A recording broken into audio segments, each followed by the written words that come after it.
സൂക്ഷിച്ചു പോണേ. ഇത് എവിടെ വെച്ച്? അച്ചു, എന്തുവാ? എന്റെ ഫോൺ കണ്ടോടി, മൊബൈല്. ഇത് എവിടെ കൊണ്ട് വെക്കുന്നേ? 24 മണിക്കൂർ ഫോണും തപ്പി നടപ്പാ.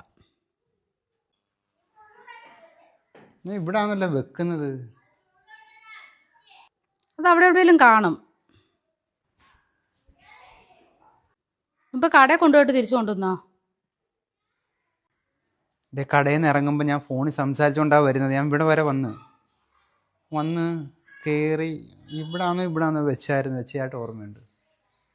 പിന്നെ എവിടാന്ന് വെച്ച് തപ്പാനാ? അവിടെ എവിടെയെങ്കിലും കാണും, നോക്ക്. എവിടെയെങ്കിലും കൊണ്ടുവച്ചിട്ട് തപ്പിക്കൊണ്ട് നടക്കും.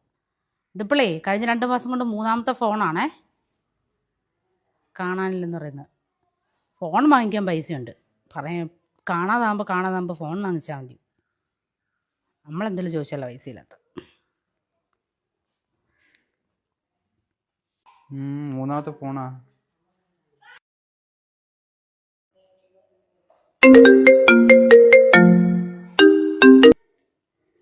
ഹലോ. ഹലോ. ആയുഷിന്റെ പേരന്റ് അല്ലേ? അതെ. ഇത് സ്കൂളിൽ നിന്ന് എച്ചമ്മ വിളിക്കുന്നത്. എന്തായിരുന്നു സാറേ? സ്കൂളിൽ ഒരു 11 മണിയാകുമ്പോഴത്തേക്ക് സ്കൂൾ വരെ. എത്താം.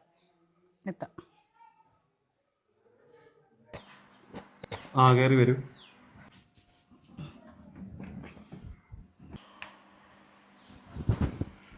ഞാനെന്താ നിങ്ങളെ വിളിപ്പിച്ചതെന്ന് മനസ്സിലായി? ഇല്ല. ഈ ഫോൺ നിങ്ങൾക്ക് പരിചയമുള്ള ഫോണുകളാണോ? നോക്ക്. ഇതെന്റെ ഫോണാ. ഇതെങ്ങനെ ഇവിടെ വന്നു സാറേ? ഇത് 3 ഫോണും ആയുഷിന്റെ ബാഗിൽ നിന്ന് കിട്ടിയ ഫോണുകളാണ്. നീയാണോ ഇതെല്ലാം എടുത്ത് യന്ത്രം? അടിക്കാൻ പറ്റേ ഇപ്പോഴല്ല. ആദ്യം നിങ്ങൾ മനസ്സിലാക്കേണ്ടത്, ഈ ആയുഷ് മോൻ്റെ കയ്യിൽ ഈ ഫോൺ എങ്ങനെ വന്നതെന്ന് ആദ്യം മനസ്സിലാക്കുക. അത് അവനോട് തന്നെ ചോദിക്കാം. മോനെ, ഈ ഫോൺ എങ്ങനെയാ വന്നതെന്ന് അച്ഛനും അമ്മയ്ക്കും ഒന്ന് പറഞ്ഞു കൊടുക്കും.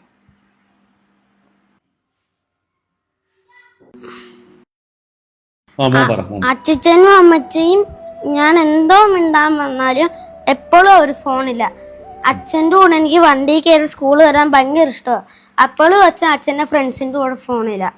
എനിക്കിപ്പോൾ ഒന്നും മിണ്ടാൻ പറ്റത്തില്ല അവരോട്. ഞാൻ ഫോൺ എടുത്ത് മാറ്റി വെച്ചെങ്കിലും അവർ മിണ്ടുമെന്ന് വിചാരിച്ച ഞാൻ ഫോൺ എടുത്ത് മാറ്റി വെച്ചേ. ഇപ്പൊ എങ്ങനെ ഇരിക്കുന്നു? ആരാണ് ഇവിടെ തെറ്റിയത്? നിങ്ങളാ. നിങ്ങൾക്ക് മക്കളെ ശ്രദ്ധിക്കാനുള്ള സമയമില്ല. അവൻ്റെതായ കൊച്ചു സന്തോഷങ്ങളും അവൻ്റെ കളിയും ചിരിയും നിങ്ങൾക്ക് കാണാനുള്ള സമയമില്ല. നിങ്ങൾ ഈ ഫോണിൽ വെച്ചുകൊണ്ട് കൊച്ചിൻ്റെ പ്രതിഷേധമാണ് കാണിച്ചത്. ഇത് അവൻ്റെ ആ ചെറിയൊരു പ്രതിഷേധമാണ്. ഇനി അത് കാലങ്ങളാകുമ്പോഴത്തേക്ക് അതൊരു വലിയ ഒരു പ്രതിഷേധത്തിലേക്ക് മാറുക. യഥാർത്ഥത്തിൽ തെറ്റിയത് നിങ്ങളാണ്. മകൻ്റെ മുമ്പ് വെച്ച് നിങ്ങളെ കുറ്റപ്പെടുത്താൻ വേണ്ടി പറഞ്ഞതല്ല. പക്ഷേ നിങ്ങൾ കിട്ടുന്ന സമയങ്ങളും നമ്മുടെ മക്കളുടെ കൂടെ അവരുടെ ഈ ഒരു ബാല്യത്തിലാണ് അവരുടെ കൂടെ കൂടുതൽ നേരം സമയം ചെലവഴിക്കാൻ നിങ്ങൾ ശ്രമിക്കുക. സോറി സാർ, ഞങ്ങൾക്ക് തെറ്റുപറ്റി. ഞങ്ങളൊന്ന് ശ്രദ്ധിച്ചോളാം. ശരിയാ, ഞങ്ങളിപ്പോൾ അവൻ്റെ കാര്യങ്ങളൊന്നും പ്രോപ്പറായിട്ട് ശ്രദ്ധിക്കുന്നില്ലായിരുന്നു. അത് ഞങ്ങൾക്കും തോന്നി തുടങ്ങിയിട്ടുണ്ടായിരുന്നു.